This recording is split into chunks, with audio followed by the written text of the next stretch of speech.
Support WrestleTalk! Give us a subscribe. Is Daniel Bryan WWE's top heel right now? I'm Ollie Davis. This is the other one, Luke Owen. Welcome to the SmackDown review edition of WrestleRamble, which is, of course, sponsored by Beer 52. We've got a beer to try in the break today. Stick around for that. And go over to beer52.com/WrestleTalk to get your free case of craft beer.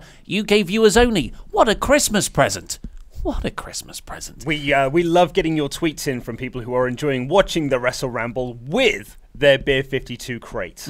So let's kick off with, what an episode of SmackDown. This is so nice to be genuinely positive. There was a bit like halfway through the show where I thought, this is a really enjoyable show. It's flying by. But then I thought, you know what? That should be what it's like all the time. That should be that average level of SmackDown. So I thought, I'm going to give this a Smacktastic, really. Otherwise, the comments will crucify you. But really, this should be the normal. This should be the normal for an engaging television show that you like to watch. But then by the end of it, with all the Daniel Bryan stuff, I was just, you know what? This is a 4 out of 5 very good episode by anyone's standards. Absolutely, exactly. I thought the same thing. I thought it was a proper Smacktastic show. I described it in my review.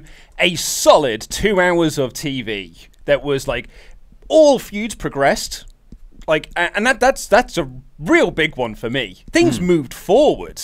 Characters moved forward. Where they are in different positions now than they were last week.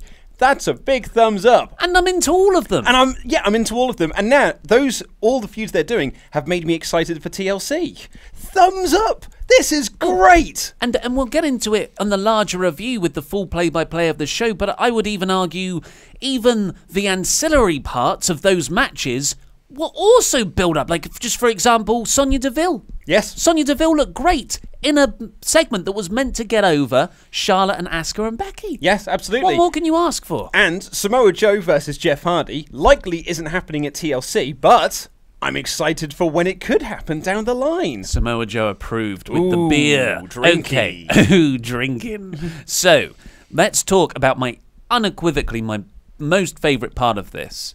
And it's amazing that Daniel Bryan is within 2 weeks of a heel turn, which came out of nowhere. They put the WWE title on him.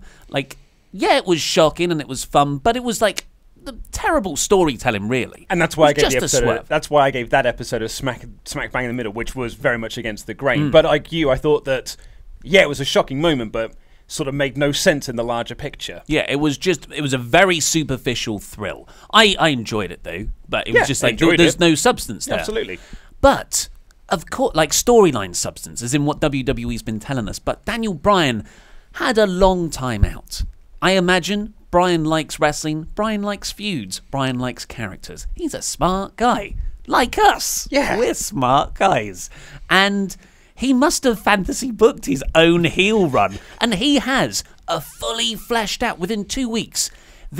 His new character has straight edge society levels of potential. Yeah. That's what I was getting from him. So his new character is still ragging on the fans, but I think that this is a rare case where it's warranted. Yeah, it is a standard You People promo, which we saw with Dean Ambrose on Monday, where he came out to cut a You People promo. And this was, again, a You People promo. However, it wasn't about vaccinations or your town smells. It was just a case of, hey, look, I'm a vegan and I care about the environment. I do everything that I can to not use plastic, because I'm not eating meat, I'm not contributing to methane gas and all this sort of stuff. I'm talking about all this stuff. And he's like, and essentially, that makes me better than you. That is not you could call it a typical you people promo, but for me, it's not. It's I am just better than all of you. I think it's even more genius than that, because that is definitely what's happening here. But there's a deeper level of it where he's using all of that stuff as justification for kicking AJ in the balls, which is the only real heel thing he's done so far. He did beat up AJ a lot at the end of this show, but up until this point, he'd only, if anything, he wrestled as a babyface against Lesnar. Yeah. Where, Survivor Series, the one time a year where heel actions don't matter, according to Charlotte and Bryan. Yeah. But this was him saying, look, I did one bad thing. I kicked AJ in the groin. I love how he doesn't say low blow. Yeah. So I kicked him in the groin. All you people, every day, you kill the world. You kick the planet in the groin. Oh. That was a great line. Like, he was so good. So this started really with a Miz TV segment with Bryan. Yes, that was before we get to that, Carmella and Truth came out to interrupt for a dance break segment and then just walked to the back. I like that, though. I think fleshes out the entire SmackDown universe. Good use of them. They get the crowd alive, and Vince McMahon thinks it's hilarious. And if he's happy, then I guess the rest of the show can be happy. No, that logic does not follow because of Drake Maverick.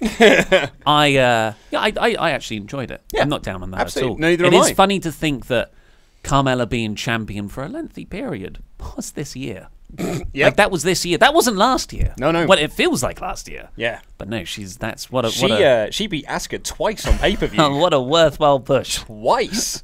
Yeah. So Bryan comes out, and it's so weird to have Bryan as this heel against Miz, who definitely is transitioning, I would argue. Here's the thing. I still don't see this happening. Because this again is Miz's character has not changed since 5 years ago. He is still the same Miz there that he is now. He is still 100% a heel with no signs of I'm turning babyface, with the exception of when they go dark and they, like, in the dark match segments, he does go babyface. Like, for example, on tonight, he cut a promo before his dark match. I think he had a dark match with Daniel Bryan where he said, I am now from Austin, Texas, and I think this place is great. And the crowd were like, hey, and he proper babyfaced it up. So if your plan is to turn Miz heel, I would start doing things drastically different on TV, because at the moment he's still being dickhead Miz. I think this is a slower turn, and It's so slow it hasn't started. Well, no, I disagree. I think it's happening. Like, these are the start bits. If this is a proper 3-month character arc, which that's good, and hopefully they run with that rather than just forgetting about it 1 week. But I think they're slowly turning him face with, that crown jewel thing where he is selling the knee and I've never been injured before. But then, like, one way to soften a heel up is to start make them more of a comedy character. And that's definitely what Miz has become. And I know he faced AJ in the main event, but that felt to me more of a babyface dynamic. Oh no, I completely disagree. And in this segment, his whole point of this segment was that, like, you cheated to win, which is exactly what I have been telling you to do for years, because that is the right thing to do. It's always about getting the win, regardless of what method you do to get there, because being a heel is ace, and we can cheat all the time. I felt like this was the start of a villain kind of recognizing the bad work that they've done. He also attacked AJ from behind. After AJ attacked him, AJ pushed him out of the way. I wouldn't say it was. That happens all the time. AJ's a hothead. I bet he's done that to loads of people. But that again is another character trait that people say is on AJ. But it's very rarely seen that AJ is this hothead character. They bring it out sometimes. Yeah, it happens when they need it to happen. Yeah. But anyway, we're not really talking about Miz. This is a Bryan talk. And it's just like, Bryan has transformed his whole look. He looks different to even last week where he explained his actions against AJ. He's in another comfy cardi. He's sort of got this T-shirt on that is it's a heart, a green heart with trees coming out of it. It's made of leaves. Yeah. And then he's just got this jacket on that looks greasy. He does not look like... I bet The Undertaker's throwing a fit backstage. Like, he's a champion. He should be dressed in a suit. He was backstage, apparently, because it was in Texas. But it's like... He's got this cult-like mentality. And just the way he looks at the fans. And just when the fans start to chant, yes, yes, yes. He's like, fickle, fickle, fickle. Yeah. And that's almost his new yes chant. And it is ingenious. I thought another genius, and this was clearly an ad-libbed moment for Daniel Bryan, is when the crowd were giving him the what treatment. And because the way that WWE is staged, you have to stick to the script. You have to do whatever the script tells you to do. Unless you're Stephanie McMahon, you have to stick to the script. John Cena can get away with it as well. But Daniel Bryan went off script, and he just basically turned around and said, like, you fans are just sheep. You're just all doing a chant that was stupid 20 years ago because you're just sheep and you just follow what everyone else does. Crowd nuclear boos because they were like, no, we enjoy doing that. Never did the what again. Fickle. Brilliant stuff. And by the end of the show, he was getting genuine genuine heel heat. Yeah. There wasn't an ironic cheer in that building. No. Because they were focusing on kids, which is like the real cool stuff, and the kids are going like, boo. Yeah. And then occasionally you'll get an adult going, no, I don't like you either. Yeah. This is Daniel Bryan. I like a hamburger. Like, just, yeah, I mean, yeah, that's how you really turn heel in America. Oh, totally, You go yeah. after the meat. Exactly. He is, and I said this in the review, he is doing a character that is the preachy vegan that Twitter seems to think every vegan is. And it's a genius character to play because people hate those people. People who eat meat hate, quote, preachy vegans, which I would argue are in a very, very small number of the larger vegan population. They're loud, though, aren't they? Well, that's it. It's the same people like the men's rights activists that didn't like the Ghostbusters reboot because women took their job. Like, so they were. I didn't like the Ghostbusters. Well, really. no, I didn't. But we are not men's rights activists hating it because it was women in the role. But there was a very small contingent that was. But those were the loudest people. So everyone assumed that if you hate that movie, you are one of these people. Same way that if you are a vegan, people assume you are one of those people, the very, very vocal minority. But what this is what like hooks into Punk's straight edge society thing. Punk took something he genuinely believes in, which is a straight edge lifestyle, no booze, no drugs. He lives clean, his body's clean, and he turned that into a heel act. Yeah. I think that's quite a fascinating thing to do something you believe is a positive force. To make that the central part of your heel character. Absolutely. Which is meant to make the audience disagree with you. I think it's a masterstroke. Yeah. And it comes, and that's what Bryan's done. He believes, like, he's a very liberal, left-leaning person. He really believes in the environment and sort of staving off climate change. And he's using that very noble cause to get booze. Yeah, it's brilliant, really, isn't it? Like, someone pointed out on Twitter, it really made me laugh, that Daniel Bryan, the heel, is talking about why climate change is bad and why by living a vegan lifestyle actually helps save the environment. That's a bad guy. Yet flat earther AJ Styles and on-record homophobe is the good guy. That was a comment from 2 decades ago. I know. That is, oh man, that's probably where WWE will take this. As great as this is now, we've got a bad track record of this stuff.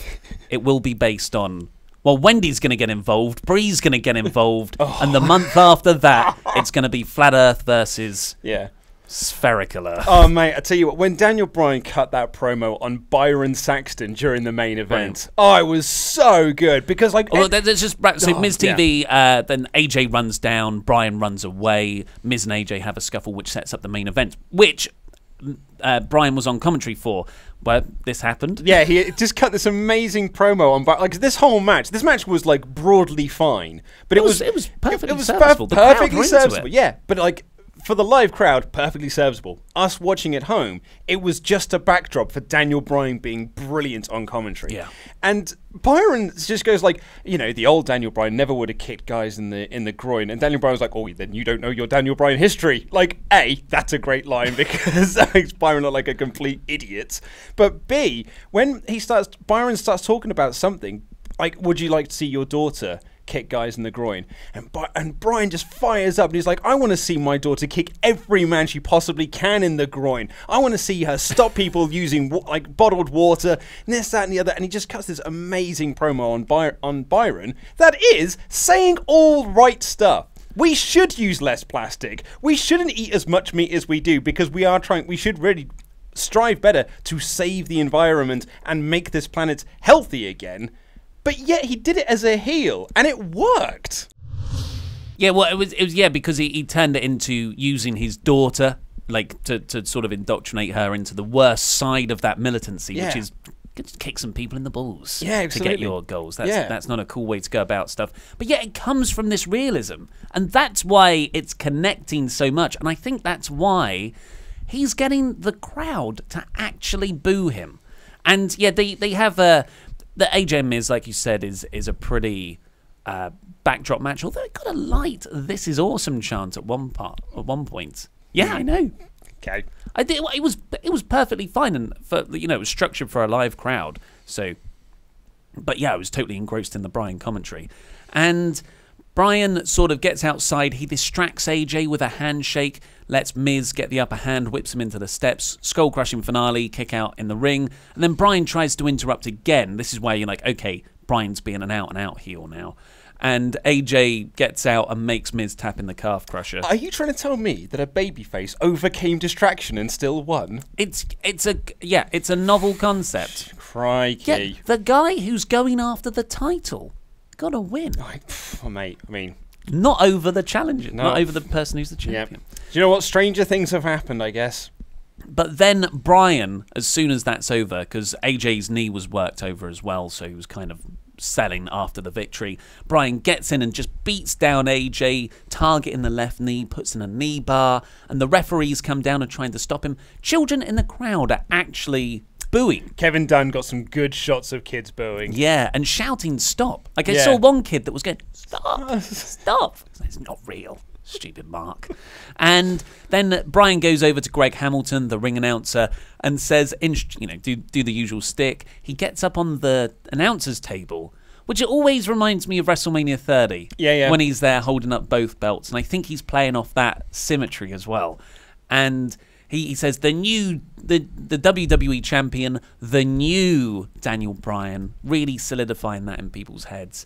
And Bryan gets the mic and cuts a promo on the crowd, and this is where he's just like, fickle, over and over again. You won't cheer the new Daniel Bryan, he asks, and the crowd go, no, we won't. Boo! He worked them perfectly. And then got even further heel heat by running back into the ring, another chop block, got the heel hook back in. I wouldn't be surprised if he starts using that as his new finisher.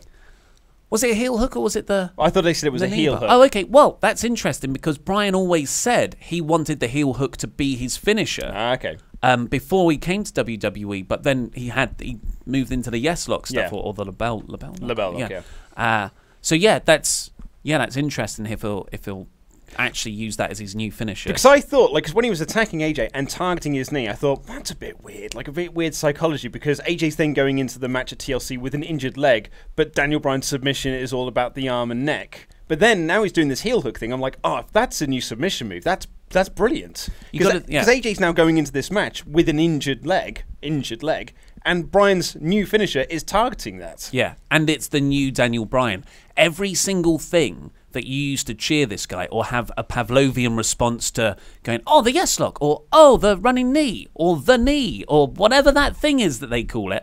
And the yes chants, like even through the, what was it, like a bag? Yeah, it's the side plates on the championship. Yeah, he threw that down on the mat. That's because a lot of people said that didn't make sense when he introduced himself as the new Daniel Bryan and the yes movement is dead. He had yes, yes, yes on all of his side plates, and everyone was like, I don't think it's that dead, mate. You still got them. But now it is. Like I think, to have these matches as a proper heel, and he really seems committed to this. Yeah, just completely change your moveset. Don't let people cheer your usual spots. It's brilliant. Yeah, absolutely. It's like, Randy Orton seemed to be teasing this when he turned heel and he stopped doing the RKO because that's what people wanted to see him do. And it really worked because he would set up to do the RKO but then never do it and just win through various other means. Now, he just hits the RKO again. Well, let's celebrate Daniel Bryan's great new character with a beer. More beer company, Union Hop. Union Hop, more beer. More beer was reborn in 2007 when Justin Hawke took the reins and created what has become one of the world's most acclaimed breweries by pundits and fans alike. So what do you think of this beer? It's got a fruity smell. It smells lovely. It's an ultra pale ale, which I'm very, very into. I've missed beer at 11 a.m. Highly sessionable pale ale using all British ingredients. The richness of the floor malt sets the tone for this pale. The Jester hop gives it a citrus kick with an almost unique melon aspect shining through over some slight earthy, spicy notes. Best of British to you. I definitely got all of those notes. Yep, and it is session. Have a swig of that. I will do. Thank you very much. It's a SmackDown review, Maggle. I love it. We got us a flying Uso. The show kicked off, though, with the women's contract signing. So Paige is out there. She says TLC is historic. It's historic. The first ever women is happening. Again, I don't think they hammered it home. They didn't. They didn't hammer it home as much as if Stephanie was doing it. First ever women's TLC match. Yep. TNC. TNC match. first T's and C's match. First triple threat women's TLC match. Oh man, you're starting off with a bang. Oh. That means you could still have the first ever one-on-one TLC's match. Yeah, on Raw. That's been saved for Raw. And they've got all the ladders and tables and chairs surrounding the ring. So, you know, I do like it when they do that. They put an effort into reminding you this is a pay-per-view thing we're promoting. And they hung Becky's belt from the ceiling to remind everyone Asuka is not there to take a pinfall like everyone was saying last week, because there are no pinfalls in the match. And Asuka, Charlotte and Becky come down. Initially I thought Becky's cheer would be louder, but when she got in the ring, they did. It was like the pop for the music wasn't that big. But I got the sense the people who were in the building were loud. And but there was only about 5 of them. Yes. That sounded like a sparse crowd to me. There were shots during the Daniel Bryan Miz TV segment where you could see empty seats. Really? Yeah. Okay. And I've got video footage sent to me. That was like the video footage of Miz doing the face turn in the dark match, and you can see empty seats all over the show. Is that like the people who were there? I think they tried their best, but there's only so much you can do when... I mean, it sounded empty, really. I wouldn't be surprised if next year WWE start booking smaller venues. Or just don't do as many house shows. Make those TV tapings special. So Becky, I thought, and this is the whole show of SmackDown, great promos. Yeah, really great promos from everyone, actually. Yeah, and I thought it was interesting as well that Paige made attention of the fact that Asuka earned her way into this match, but she didn't say the same thing for Charlotte. Because, I'm continuing my campaign, Charlotte is a heel, and you are wrong. You got that? Do you get that here? That Charlotte was a heel? She keeps telling people to shut up.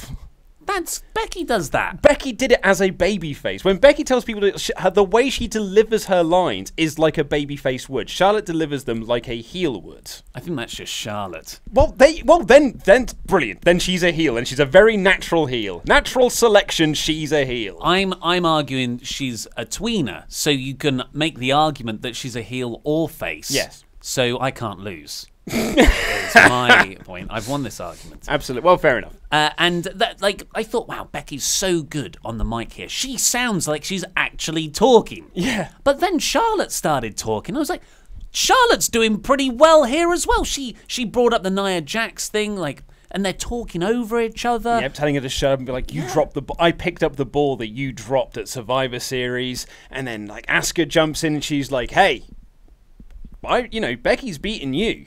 But she's never beaten me. And then Charlotte jumps in and is like, aren't you the one I beat at WrestleMania? Aren't I the one that conquered your undefeated streak? Reminding everyone how awful WWE have done since that happened. But I thought it was some really, really good stuff from all 3 of them, Haley. Absolutely. And then it's Becky, like an absolute badass, just done with talking, walks up, signs a contract, walks away. Yeah. She doesn't need to do anything else. She's like, and then Charlotte's there going like, are you just going to let your champ leave? Are you just letting her walk away? Just letting her do whatever she wants? Yeah. And it's like, I didn't really think of... I mean, I probably thought of it, but I didn't recognize it. That Charlotte has beaten Asuka.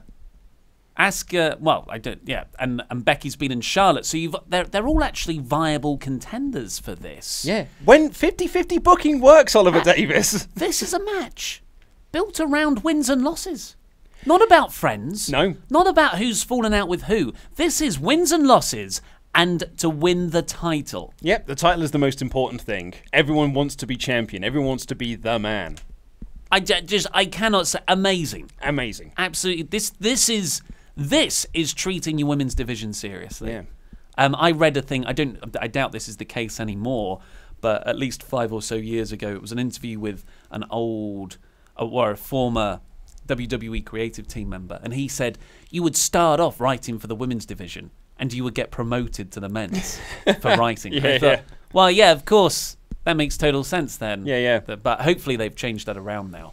And the quality of the women's storylines on SmackDown seems to indicate that. And it's just crazy, because I know a lot of people will be like, oh, the reason the Raw is bad is because Vince is there. And it's like, Vince does both shows. Vince is there for both shows. He's got final say-off on everything that happens on these shows.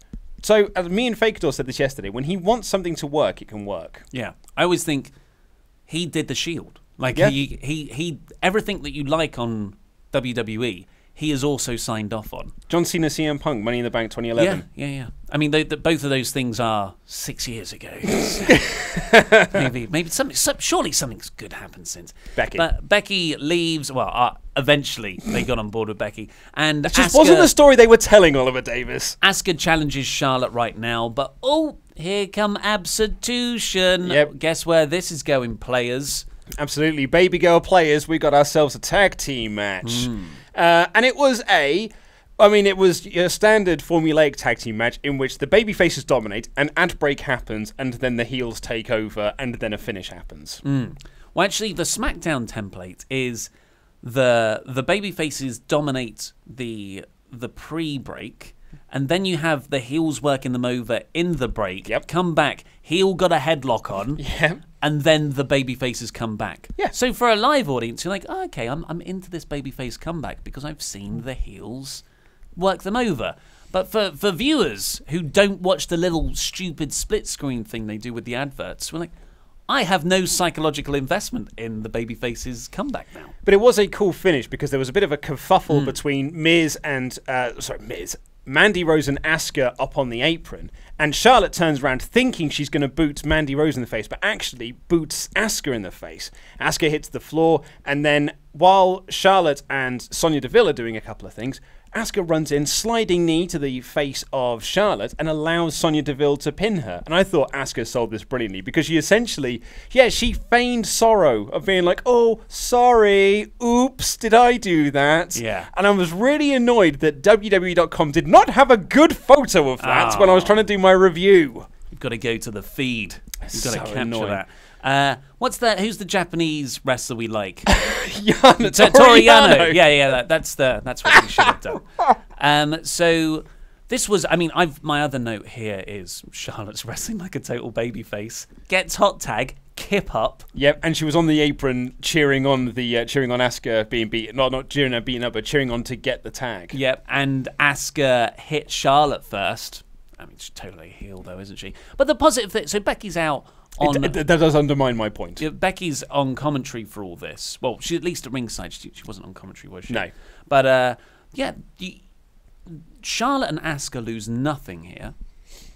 But you've given Sonya Deville a victory. And it's just another thing for Sonya to add to this slow build of momentum. Yeah. It was the final 2 last week, which they made a deal of in the video package that opened the show. And now Sonya has got a pinfall victory over Charlotte. And remember, as I said, that SmackDown Out of Survivor Series has been written out of storylines where she took a pinfall. That's not being brought up anymore. It doesn't exist. We're just saying, hey, at Survivor Series, she wasn't pinned or submitted. She had to be counted out to get out of that match. And then she was the final 2 here, and she's pinned Charlotte now. I really think they're doing a slow build hopefully with Deville, and I think they are. You know, by April time, she will hopefully be a viable main eventer in the women's division. Maybe to face Ronda. Yeah. MMA, right? Yeah, so Ronda can beat her. You build her up so Ronda can get over. Another positive move for Deville. You're building up people outside of the main 3 while not undermining the main 3, and you've got 3 people in your main feud anyway. They can't. There's nothing wrong with this. And that was my complaint about SmackDown previously, was that they built the whole women's division around Becky and Charlotte and just forgotten everyone else. Yeah. So I was talking about this on Twitter with a few people, being like, once this Charlotte Flair feud's over, like, what do you do next? Because no one feels like a viable contender. And within a couple of weeks, they've made Asuka genuinely feel like she could win the title at TLC, and they're slowly building up Sonya Deville now in the background. This is all good stuff. You need to build these people up so you can start feuds after your main feud has finished. And they announced later on in the show, Asuka and Charlotte will have a WrestleMania rematch for the Go Home show next week. Next week, yeah. Which I think that's very good. Big match. Yeah. Big time match. Well into that. Jon Stewart was shown in the crowd. Doing something for tribute to the troops. Absolutely, yeah. And then, what a treat. Oh, what a treat this was. A Cesaro, Xavier Woods, and Jey Uso triple threat. Holy heckins, was this a fun match. That's like, I mean, it didn't matter which Uso was in there, but Woods and Cesaro, those are the people I would want in this from their respective teams. This was a very, very fun match. Cesaro continuing his streak of uppercutting Jey Uso diving out of the air. When was this triple threat tag match announced? Today. Today, good. Well, yeah, announced on this show. Good. I think it might have been announced on social media. It usually is. But hey, that's a match that it's another addition from the SmackDown side of things of matches I want to see at TLC. Also a match that makes sense because New Day and the Usos both pinned the champions in respective matches. So, hey, you're both the number one contenders now. It's not a ladder match, though. Well, no, because you're not allowed your triple threat ladder match that you want. A ladder match between them. Okay. If we've ever had anything close to the Hardys, Dudleys, I was about to and say Edge this. and Christian chemistry, Yeah. it's these three teams, and it's building to a TLC. It's a dangerous match. It's probably good that they're not. Well, I was going to say, on Raw, they showed a video package of SummerSlam 2000 with that triple threat TLC match, the very first TLC match. And, you know, me and Fakador said, $5 Patreon backers, go to hear our review of that. But there is, like, you're right, like, that would have been such a brilliant thing to have on the main show. That said, I would imagine this will end up on the pre-show. So probably best that it's not a TLC match. Oh, I really hope not. But this was... Well, what else is going to go on the pre-show? This was a really... Cruiserweights? Bobby Lashley Elias, I suppose, could go on the... I've got to have a look at the card. But this match was just a very nice three-way structure of riffing on various spots. But then you add another one. So... there was a spot where Xavier Woods dived on Cesaro outside. He stands up. Jay just dives right on him. Yeah. And in the ring, there was a dual Xavier Woods swing spot from Cesaro with Jey Uso on his back for a fireman's carry. It was amazing stuff. Absolutely amazing stuff. I also really liked Cesaro because the thing with triple threat, WWE triple threats, is that one person is usually on the outside and the other two people have a singles match. Cesaro wasn't just standing on the outside, though. He was talking to Sheamus, strategizing about what to do next. I thought that was a really nice touch. Yeah, this was just a very fun TV match that built to something. Like, makes total sense that these three... It's a really good match to build their pay-per-view match. Yes. And what I was really excited about what was advertised for next week. And I wouldn't have been this excited if the New Day and Usos hadn't knocked this out the park last year. A rap battle. Yes. And if it was the New Day and the Usos again... But the Bar are going to be there as well, and Cesaro's going to have to cut a promo with the mouth guard in. Maybe not. And I just don't think it's being set up to not be as good as last year's. So I see this, and because we both said, man, that rap battle segment should have been your go home angle for that feud. Yeah, it was great because it was so hot near the end there, and they got like really quite shooty and real. It was fantastic. And really surpassed all expectations we had. We see rap battle and we're like, oh, God. Yeah. Might as well say musical chairs segment. Hey, now, that musical chairs segment is one of the best things that WWE have ever done. Ric Flair made that segment great. That's really. fair. It felt more like it'll be another Bailey, This Is Your Life. Yeah. And yeah, I think it was a month after the Bailey, This Is Your Life. But yeah, this is... I think Cesaro and Sheamus can fit that comedy role quite well, as in we're not good rappers, so they just do their own thing and they'll just speak it. Yeah. I mean, rhyme. I'm sure it'll be... I'm confident. Again, it's Cesaro cutting promos with the mouthpiece in. There's more... Well, hopefully it takes now. Or Sheamus does it. Or Sheamus can do it. That'll be fine. Interestingly, though, fun fact for you, this is Cesaro's fourth loss on the bounce. Lost at Survivor Series, lost the night after Survivor Series, lost 2 nights after, lost last week and lost again this week. It's not how I'd book my tag champs to lose all the time. They shouldn't have dropped Big Show. It should be Sheamus and Big Show, not Cesaro Luzo. Man. So after this, we got another good promo, which was Rusev backstage with Kayla, and he just talks about how Nakamura, because Nakamura beat him up before their match could get started last week, how Nakamura's scared of him because he's got, and he said like, biceps like Mount Fuji, and then a lot of food comparisons, which was funny. Because he's going to feast on Nakamura on the greatest holiday of them all, and he walks away and then jumps back in to go, Rusev Day! And I thought, God, that chant was over when Aiden English was there to do it. Tripping over my words. You know. Must be a an old thing. I actually did this joke in my news, but I'm currently working on a missing persons report for Andrade Cien Almas because he hasn't been seen on WWE TV for 109 days. Are you serious? So it was SummerSlam pre-show was the last time he was actually on TV. Come on, WWE. Well, they're doing good. They're doing the SmackDown is good at the moment, but that is an oversight. But this was great stuff. By Great Rusev. stuff. Yeah. Really good promo. Then we got a Lars Sullivan video package. First time I've seen this one. Yes, because you weren't. Was it not on? It was on Raw. Yeah, the same one was on Raw. Yeah, where he now cuts a promo. It looks like a early 2000s metal video, and that's the singer's shot. His face is right up in the grill. Yeah, exactly, and it's sort of like warped a little bit, so his mouth's further towards the back of frame. And it is like they've branded him now, so they've given them the main roster treatment of giving you a name that we have to refer to you as all the time. Thank you to everyone who pointed out the Outlandish Rich Swann is the one I couldn't remember yesterday, but it was like, you remember the Outlandish Rich Swann, the Gentleman Jack Gallagher, all of these just nicknames, the Demon King Finn Balor. Now we are calling him the Freak Lars Sullivan. That's his branding. Yeah, he said that himself, didn't he? He was like, "I'm a freak." Yeah. I was like, I don't know if freak has that meaning anymore. It's because his finish is called the Freak Accident. Yeah, I guess so. That's it's not that cool. It's a bit naff. But it's a bit main rostery. The interesting thing I thought was that he said he'll choose which brand to go to. Yes, because Shane and Stephanie are currently feuding. As far as we're told, we haven't seen any of this. We haven't seen any proof of this, but we've been told that they are working very hard behind the scenes to sign him. Yeah, it's. I'm getting sick of seeing these packages now. Oh, get used to it. Yeah. I don't think he'll debut till Royal Rumble. That's what I'm starting to fear, man. Because this will be the 7th time we've seen it now. Hey, it's new. At least this week it's new. You know, hey, thumbs up for that, I guess.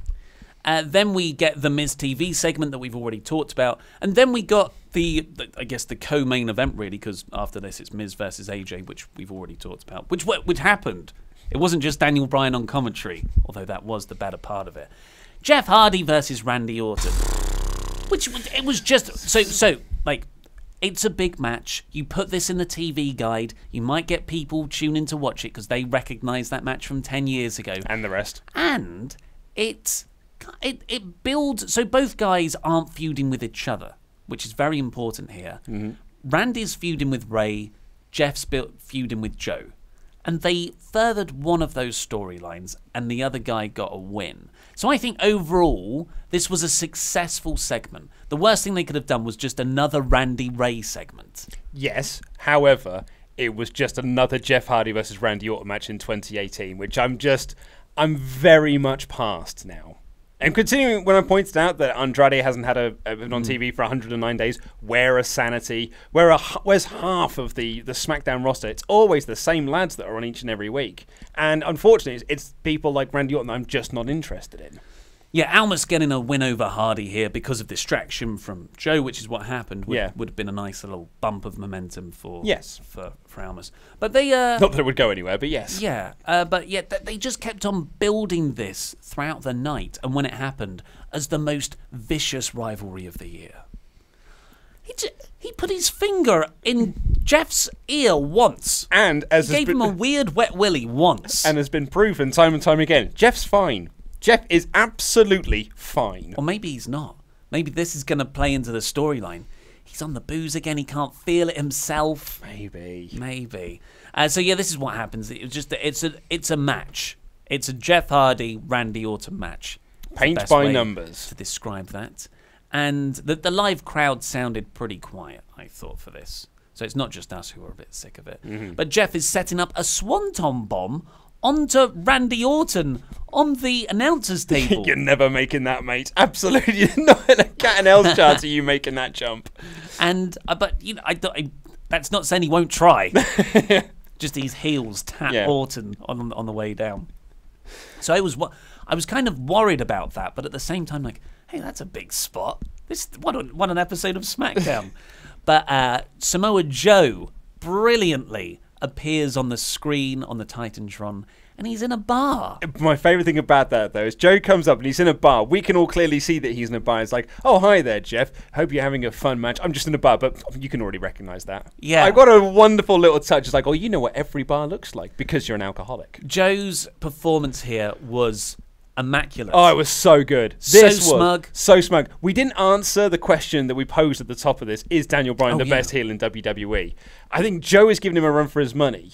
Oh, no, it's not even close for me. I think Bryan is exemplary. Oh, but I love Joe's delivery. Yeah. Yeah, really, really. I didn't say that he was better, saying he's giving a run for his money. No, I don't think Bryan I is. think he's doing that. Oh, yeah? I think Bryan's in another level. Bryan's in a Ciampa Callahan echelon. Oh, I think it's a bit early to be going that. Get that. It's a bit early to be going that far. It's a bit early, but it's got potential to be.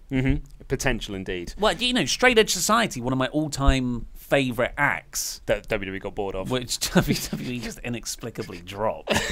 I was reading up on that recently. I can't remember why, but here Joe's in the bar and Randy just hits an RKO, wins. Yeah. Jeff loses, and Joe continues to talk and pour pints. Yeah, he's pouring pints while he's doing it. He pours them off screen though, so I imagine someone just handed him a pint. It's very well poured. Very well poured. Minimal head. And yeah, so he pours a pint, sort of like gives him a little toast, and he's just like, there's such a thing as called excess. Some guys, they can just get together with their friends, go out for have a couple of drinks, call it a night, and go on their way home. Some people have 14 and end up in jail, if they even wake up at all. Great. It was brilliant. And So, Jeff just so looked good. kind of sad. And Yeah. then Joe's there like, sort of Simon Pegg in Shaun of the Dead. Yeah. Down to Wait till this all blows over. Ding. So yes, overall, an absolute pleasure. Yes, of an SmackDown. absolute pleasure of SmackDown. Laurie and I were very positive about Raw yesterday, in the sense that it was better than the previous 2 weeks. Still a poor show, but it was just so much better than the previous 2 weeks that it felt like an ace show. This, on the other hand, I just thought was an excellent 2 hours of television. Storylines, characters, all moved forward. We've got new elements, new wrinkles put in here and there and everywhere. Makes me want to see next week. Makes me want to see TLC. Thumbs up all round. Yeah, and it just feels like stuff had stakes. Yes. Everything meant something. Yeah. And that's, like you said, building towards stuff. But go over to beer52.com/WrestleTalk to get your free case of craft beer, UK viewers only. It's delicious. And press these buttons beneath us. Well, not buttons, but videos on the desk to catch up with the latest WrestleTalk things. And this button, which will subscribe you to the podcast version of this show, which has exclusive intros and outros. How fun. I've been Ollie Davis, this has been Luke Owen, and that was Rambling.